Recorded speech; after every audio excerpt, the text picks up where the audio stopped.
Hello, my name is कमल श्रीवाल। तो आज का हमारा न्यू टॉपिक है एनिमल किंगडम। एनिमल किंगडम यानी कि जो हमारी अर्थ है उस पे रहने वाले जंतुओं का समूह। ठीक है। अब ये जंतु में क्या क्या करेक्टर होते हैं, ठीक है, इन करेक्टर के आधार पर हमने इनको दो भागों में डिवाइड किया। ठीक है। तो हमारा फर्स्ट करेक्टर है जैसे कि एक है हमारे नॉन कोडेटा और एक है हमारे कोडेटा। ठीक है। नॉन कोडेटा वो जीव जंतु कहलाते हैं जिनके अंदर बैकबोन प्रेजेंट ना हो, और कोडेटा वो जंतु कहलाते हैं जिनके अंदर बैकबोन प्रेजेंट हो। तो आज की वीडियो में हम डिस्कस करेंगे इनके करेक्टर।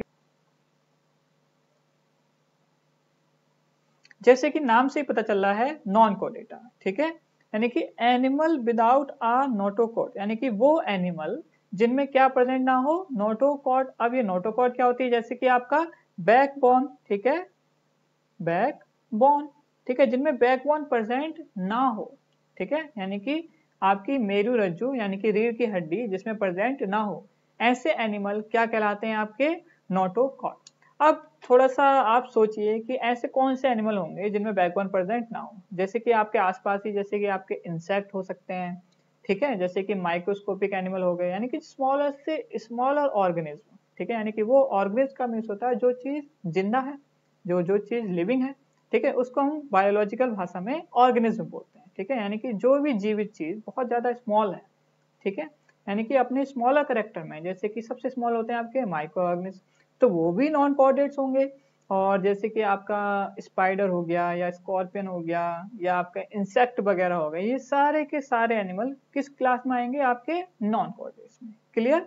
अब देखते हैं आपके कोऑर्डिनेट्स के करेक्टर। ठीक है, अब कोऑर्डिनेट से ही पता चल रहा होगा कि यानी कि जिसमें बैकबोन प्रेजेंट होगी, ठीक है ना, जिसमें क्या प्रेजेंट होगी, बैकबोन प्रेजेंट होगी, वो क्या कहलाएंगे, कोऑर्डिनेट। ठीक है, अब देखते हैं कोऑर्डिनेट्स के बारे में। देखो नाम से पता लग रहा है कि एनिमल विद आ नोटोकॉड, ठीक है, वो एनिमल जिनमें क्या प्रेजेंट होगी, आपकी बैकबोन। ठीक है, यानी कि जिसमें क्या प्रेजेंट होगी, आपकी बैकबोन। ठीक है, ऐसे एनिमल क्या कहलाएंगे, आपके कॉर्डेट। ठीक है, ऐसे एनिमल क्या कहलाएंगे, कॉर्डेट। अब डेट्स यानी कि इस डेट्स का मीन्स होता है एक ग्रुप, और कोर का मीन्स यानी कि आपका बैकबोन। ठीक है, यानी कि वो एनिमल, ठीक है, यानी कि ऐसे एनिमल का समूह जिनके पास बैकबोन प्रेजेंट हो, वो एनिमल कहलाएंगे आपके कॉर्डेट्स। ठीक है, जैसे कि आप ये स्लाइड में देख सकते हैं, ये बुल्फ है। ठीक है, ये भी आपके कॉर्डेट्स में आते हैं। जैसे कि आपकी हायर फिशेस हो गई, ये भी आपके कॉर्डेट्स में आती हैं। बर्ड्स, ठीक है, बर्ड्स के ग्रुप को हम एप्स बोलते हैं, ये भी आपके कॉर्डेट्स में आती है। ठीक है, और टाइगर है, ये भी आपके कॉर्डेट्स में आते हैं। और ये होते हैं आपके डक वेविल्स, ठीक है, ये भी आपके कॉर्डेट्स में आते हैं। ठीक है, ये सारे के सारे एनिमल जो भी आपको स्लाइड में मौजूद दिख रहे हैं, ठीक है, सारे के सारे क्या हैं, कोऑर्डिनेट्स। क्लियर। अब देखेंगे क्या इनके जनरल कैरेक्टर हैं, किस तरह से ये सरवाइव कर रहे हैं, किस तरह से अपने आप को शो कर रहे हैं इस अर्थ पे पॉसिबल रहने के लिए। क्लियर। चलो नेक्स्ट स्लाइड में देखेंगे इनके जनरल कैरेक्टर। जनरल कैरेक्टर यानी कि जनरल कैरेक्टर वो होते हैं जो आमतौर पर उनके जीवन को शो करेंगे। ठीक है, तो फर्स्ट जैसे कि हम देखेंगे जनरल कैरेक्टर ऑफ कॉर्डेट्स। ठीक है, general character of chordate. The chordate are named for the, ठीक है, यानी कि जो कॉर्डेट्स है नेम से पता चल रहा है कि इनके अंदर क्या प्रेजेंट होगी, नोटोकॉर्ड।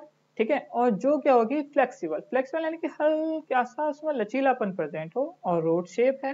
ठीक है, structure found in embryonic stage. ठीक है, और ऐसा स्ट्रक्चर अगर आपकी एम्ब्रियोनिक स्टेज में पाया जाएगा, एम्ब्रियोनिक स्टेज यानी कि आपकी भ्रूणीय अवस्था में अगर ऐसा करेक्टर पाया जाएगा कि आपकी एक बैकबोन हो और जो बहुत फ्लेक्सिबल हो और रोड शेप हो, ठीक है, ऐसे सारे एनिमल कौन सी कैटेगरी में गिने जाएंगे, ऑल आर कॉर्डेट्स।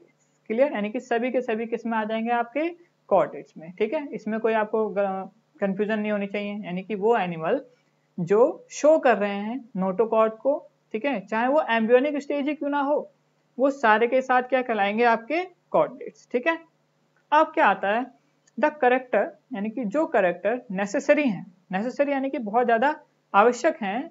ठीक है, ये जो नेसेसरी करेक्टर है बहुत ज्यादा आवश्यक है इस फाइलम का मेंबर बने रहने के लिए। ठीक है, वो करेक्टर आपके क्या कहलाएंगे, फंडामेंटल और प्राइमरी करेक्टर। ठीक है, यानी कि जो बहुत ज्यादा आवश्यक है। ठीक है, यानी कि फंडामेंटल कैरेक्टर वो होते हैं जो बहुत ज्यादा नेसेसरी होते हैं कोऑर्डिनेट का फाइलम बने रहने के लिए। तो आज उन कैरेक्टर को देखेंगे, जैसे कि फर्स्ट आता है कि प्रेजेंस ऑफ नोटोकॉर्ड। ठीक है, नोटोकॉर्ड आप जान ही गए हो, हम मेरुरज्जु को नोटोकॉर्ड बोलते हैं। डोर्सल ट्यूबुलर नर्व कॉर्ड, ठीक है, यानी कि हमारे ब्रेन, ठीक है, हमारे ब्रेन और हमारे बैकबोन, ठीक है, हमारी ब्रेन और बैकबोन के जो बीच का जो अंतर को मैच करेगा, ठीक है, यानी कि अंतर को बनाए रखेगा और एक प्रकार से मिला के रखेगा, वो आपका क्या कहलाएगा, डोर्सल ट्यूबुलर नर्व कॉर्ड। ठीक है, एक है थर्ड कैरेक्टर जो बहुत ज्यादा नेसेसरी है, ठीक है, फाइलम कोऑर्डिनेट में रहने के लिए, पेरिनेगियल गिल स्लिट। ठीक है, अब इसको पेरिनेगल क्यों बोला गया है? पेरिनेगल का मीन्स होता है आपका ग्रसिका, ठीक है, यानी कि आपका गले वाले रीजन को फेरिंक्स रीजन बोलते हैं, या तो अगर आप बिल्कुल स्मॉलर एग्नेस की बात देखा जाए तो जैसे कि जो पानी में रहते हैं उनके गिल्स प्रेजेंट होते हैं। ठीक है, नेक्स्ट आता है आपका पोस्ट एनाल टेल। ठीक है, पोस्ट एनाल टेल यानी कि आपकी टेल प्रेजेंट होगी। ठीक है, ये चारों ही कैरेक्टर बहुत ज्यादा जरूरी हैं कोऑर्डिनेट्स बने रहने के लिए। ठीक है, इतना आपको समझ में आया कि कोऑर्डिनेट्स बने रहने के लिए चार कैरेक्टर का होना बहुत ज्यादा आवश्यक है, जैसे कि presence of notochord, presence of dorsal tubular nerve cord, third है आपका presence of pharyngeal gill slits and presence of post anal tails. ठीक है, ये 4 कैरेक्टर होते हैं जो फाइलम कोऑर्डिनेट में बने रहने के लिए बहुत ज्यादा आवश्यक है, यानी कि नेसेसरी है। ठीक है, अब ये चारों कैरेक्टर, ठीक है, जो सबसे पहले जिसमें पाए गए थे वो कहलाता है आपका एम्फीऑक्सिस, और इसी वजह से एम्फीऑक्सिस को क्या कहते हैं हम, the blueprint of phylum coordinate. ठीक है, यानी कि फाइलम कोऑर्डिनेटा का जो ब्लूप्रिंट है, ठीक है, यानी कि बिल्कुल जैसा फाइलम कोऑर्डिनेटा को चाहिए वैसा कोई एनिमल अगर सबसे पहले पाया गया था तो क्या था आपका एम्फीऑक्सिस। देखो ये डायग्राम भी दिखा रखा हमने एम्फीऑक्सिस का, जैसे कि देखो आपको फर्स्ट कैरेक्टर दिख रहा होगा पेरिनेगल गिल स्लिट्स, सेकंड क्या हो गया आपका notochord, dorsal tubular nerve cord और आपका टेल। देखो चारों कैरेक्टर दिख रहे हैं, तो फर्स्ट हो गया आपका पेरिनेगल गिल स्लिट फर्स्ट हो गया, और नोटोकॉर्ड आपका सेकेंड, और थर्ड में दिख रहा होगा आपका डोर्सल ट्यूबुलर नर्व कॉर्ड, और फोर्थ में दिख रहा होगा आपको पोस्ट एनाल टेल।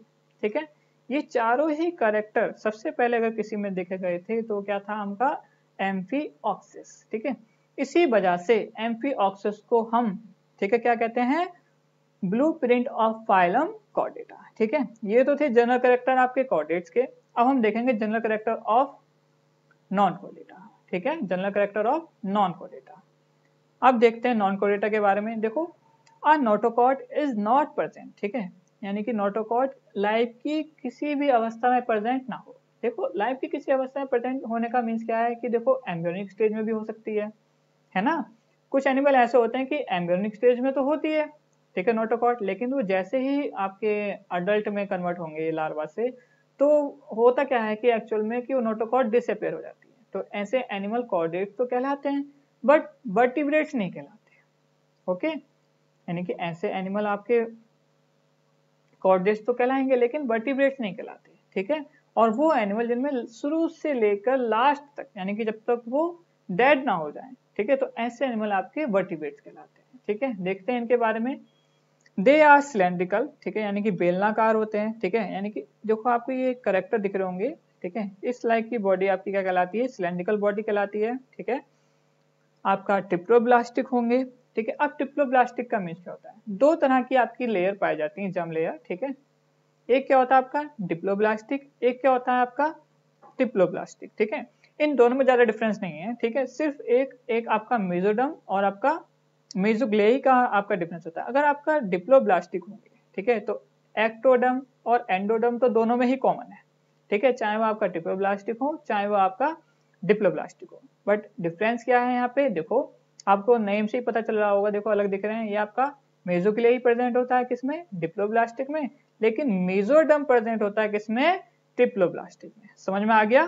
ठीक है, नेक्स्ट देखते हैं कि सीलोमेट और स्यूडोसिलोमेट एंड एसिलोमेट। अब ये स्यूडोसिलोमेट्स क्या होते हैं, एसिलोमेट्स क्या होते हैं, और सिलोमेट। देखो सिलोमेट्स क्या होते हैं, जिनके अंदर क्या प्रेजेंट होगी, कैविटी। ठीक है, यानी कि सिलोमेट्स में क्या प्रेजेंट होगी आपकी, कैविटी।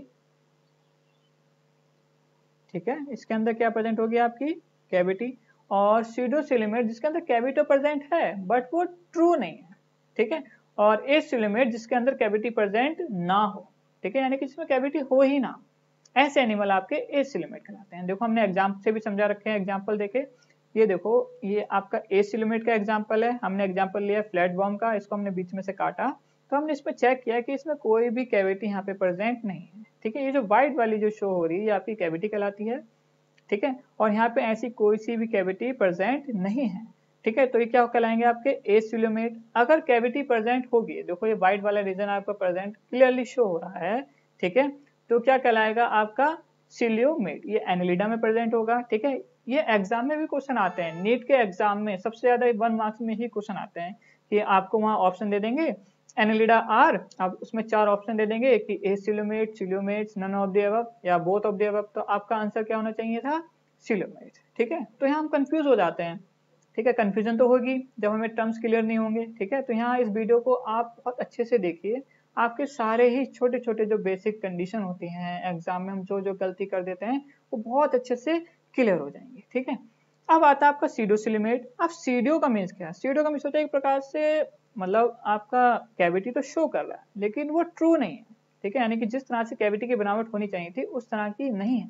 तो ऐसे एनिमल क्या कहलाते हैं आपके सीडोसिलिमेट, और ये पाए जाते हैं आपके निमेटोड में। ठीक है, अब देखो यहाँ पे कैविटी तो प्रेजेंट है लेकिन जैसी कैविटी हमें चाहिए, ठीक है, यानी कि आपको 2 गैप दिख रहे होंगे यहाँ पे, ठीक है, इस तरह की कैविटी यहाँ पे प्रेजेंट नहीं होती, यानी कि सच्ची कैविटी यहाँ पे प्रेजेंट नहीं होगी। क्लियर, बात समझ में आ रही है। ठीक है, नेक्स्ट देखते हैं, नेक्स्ट स्लाइड। ये तो थे जनरल कैरेक्टर किसके, नॉन कोऑर्डिनेट्स के, और कुछ जनरल कैरेक्टर और हैं जो बहुत ज्यादा नेसेसरी हैं आपको जानने के लिए। ठीक है, चलो उनको भी देखते हैं। अब देखो जैसे कि आया इसमें कि respiration in this animal take place by through gills. ठीक है, मैंने आपको बताया ना कि इसमें क्या प्रेजेंट होते हैं, गिल्स प्रेजेंट होते हैं जिनकी वजह से ये श्वसन करते हैं। रेस्पायरेशन का मीन्स क्या होता है, सांस लेना, यानी कि श्वसन करना या तो अपने गिल्स के द्वारा करेंगे या अपनी बॉडी की सरफेस के थ्रू करेंगे। ठीक है, अब ये बॉडी की सरफेस के थ्रू या गिल्स के थ्रू कैसे करेंगे ये हम जानेंगे, तो हम इनके अलग अलग फाइलम को एक एक करके स्टडी करेंगे। ओके, इनका मोड ऑफ रिप्रोडक्शन कैसा हो सकता है, सेक्सुअल भी हो सकता है और एसेक्सुअल। ठीक है, सेक्सुअल यानी कि जिसमें 2 पार्टिसिपेंट एक साथ आते हैं तो आपका सेक्सुअल होता है, और एसेक्सुअल जिसमें किसी भी पार्टिसिपेंट की जरूरत नहीं होती है। ठीक है, फर्टिलाइजेशन इसका बॉडी से बाहर भी हो सकता है यानी कि एक्सटर्नल। ठीक है, इंटरनल यानी कि बॉडी के अंदर, यानी कि निषेचन इसका बॉडी के बाहर भी हो सकता है और बॉडी के अंदर भी हो सकता है। ठीक है, ब्लड सर्कुलेटरी सिस्टम यानी कि जो ब्लड है वो सर्कुलेट होगा, ठीक है, या तो ओपन, ये किस में होंगे हमारे, ओपन। देखो ब्लड सर्कुलेटरी सिस्टम 2 टाइप के होते हैं, एक होते हैं क्लोज्ड, एक होते हैं ओपन। ठीक है, जो भी आपके हायर एनिमल होंगे जैसे कि आपके कॉर्डेट्स, उसमें मेनली आपका जो ब्लड सिस्टम होता है सर्कुलेट करता है वो क्लोज होता है, यानी कि उसमें आर्टरीज और बीन्स प्रेजेंट होंगी। बट अगर ओपन टाइप है तो आप समझ जाना कि उसमें आर्टरीज और बीन्स या आपकी कैपिलरीज प्रेजेंट नहीं है, यानी कि धमनी और शिराएं इसमें अनुपस्थित होंगी। Okay, all non chordates are cold blooded. ठीक है, यानी कि सारे के सारे नॉन कॉर्डेट्स कैसे होंगे, ठंडे खून वाले, यानी कि कोल्ड ब्लडेड। कोल्ड ब्लडेड के मीन्स होता है कि अपना टेम्परेचर ही रेगुलेट नहीं कर सकते, कि blood circulatory system is of open type. All non coordinates are cold blooded, यानी कि सारे के सारे नॉन कोऑर्डिनेट कैसे होंगे, कोल्ड ब्लडेड, यानी कि अपना बॉडी का टेम्परेचर रेगुलेट नहीं कर सकते। ठीक है, एग्जाम्पल जैसे कि आपको दिख रहा होगा फर्स्ट स्लाइड में आपका प्रोटोजोआ। ठीक है, ये आपके हो गए पॉरीफेरा। ठीक है, इसको हम साइकन बोलते हैं, और एनरिडा में आपको लीच। ठीक है, जोंक तो आपने नाम सुना ही होगा। ठीक है, आर्थ्रोपोडा, आर्थ्रोपोडा यानी कि इंसेक्ट, जैसे कि बटरफ्लाई भी एक इंसेक्ट है। ठीक है, तो ये इसके कुछ एग्जाम्पल है। ठीक है, तो आपको ये कुछ कैरेक्टर अच्छे से समझ में आए, देखो एक बार और देख लो। Respiration in this animal take place by gills, या हमारी बॉडी सरफेस के थ्रू करेंगे। Mode of reproduction involve in sexual and asexual, यानी कि जो मोड होगा रिप्रोडक्शन का वो कैसा होगा, सेक्सुअल होगा या एसेक्सुअल होगा। फर्टिलाइजेशन या तो इंटरनल या तो एक्सटर्नल, यानी तो अंदर होगा बॉडी के या बॉडी के बाहर। ठीक है, बॉडी सर्कुलेट जो आपका ब्लड सर्कुलेटरी सिस्टम होगा या तो वो ओपन है या वो क्लोज्ड। सॉरी, यहाँ पे पूरा का पूरा ओपन टाइप होता है, क्लोज नहीं होता। ठीक है, क्लोज किसमें होगा, जो हायर एनिमल होंगे। ठीक है, all non coordinates are cold blooded. ठीक है, सारे के सारे नॉन कोऑर्डिनेट कैसे होते हैं, कॉल्ड ब्लडेड।